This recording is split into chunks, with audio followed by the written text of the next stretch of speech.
He yields back. The gentleman from Arizona, Mr. Biggs, is now recognized for 5 minutes. I thank the Chairwoman. I appreciate the opportunity to be here today in this incredibly politically charged hearing. I know we get to have another one tomorrow. In fact, the Democrats are calling 5 for 5 hearings in 5 days, effectively, on this topic. Democrats really are the abortion extremists relying on a strategy of fear. That's really what it is.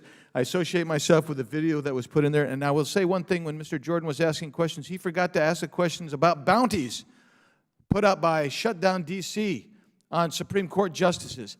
That is absolutely outrageous, and I haven't heard any of my colleagues across the aisle, not one, say, hey, maybe we shouldn't do that. Stop doing that. It is an incredible strategy of fear that they're perpetuating. Governor Northam, and they're extremists. Governor Northam said that third trimester abortions are done in cases where there may be severe deformities, there may be a fetus that's non-viable. So in this particular example, if a mother is in labor, I can tell you exactly what would happen. The infant would be delivered. The infant would be kept comfortable. The infant would be resuscitated if that's what the mother and the family desired, and then a discussion would ensue between the physicians and the mother about the outcome for that baby. I associate myself with the comments of Senator Rubio, who said that he never thought it would see the day in America where America had government officials who openly support legal infanticide. Elizabeth Warren, what did she say? She said, in Massachusetts right now, crisis pregnancy sitters there are fooling people who are looking for pregnancy termination. They help outnumber true abortion clinics by 3 to 1. We need to shut them down in Massachusetts. We need to shut them down all around the country. Wow, that's from the liberal left. I'll ask a question now of Ms. Hawley. Ms. Hawley, did the Dobbs decision shut down abortions completely nationwide?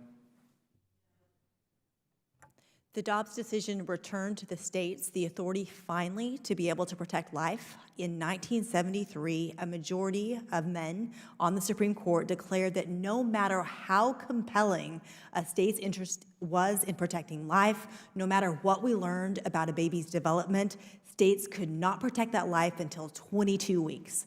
With the Dobbs decision, a decision of judicial modesty, the people and their elected representatives get to make that choice. And I'm looking now about a recent article in the New York Times.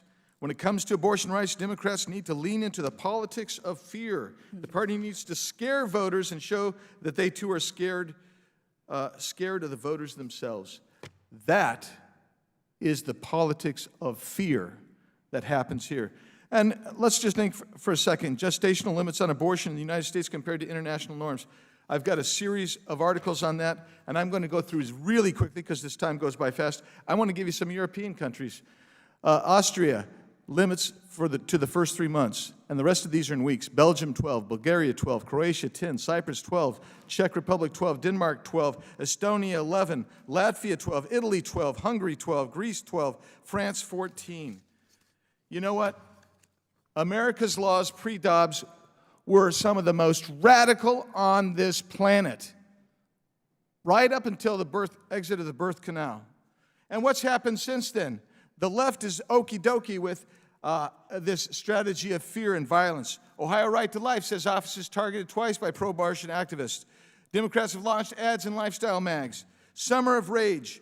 I appreciate that some have said 32 or some 40. I have one dated June 9th, 56 attacks, including one in Bethesda over the weekend. Attacks on churches, pro-life pregnancy centers continue. This one's in Hutchinson, Kansas. The next one I'll submit is from Bullhead City in my state. The Justice Department has announced that it's has a reproductive rights task force. And the threat from the left is that abortion bans could lose economic edge. That's what the New York Times reports. Nothing's further from the truth. This is a strategy of fear. It's a strategy of threats and intimidation against members of the Supreme Court. It's a clinic on disinformation by asserting that this law prevents abortion throughout the country. Last question for you, Ms. Hawley. Can men become pregnant? Biological women may become pregnant. Thank you. I yield back.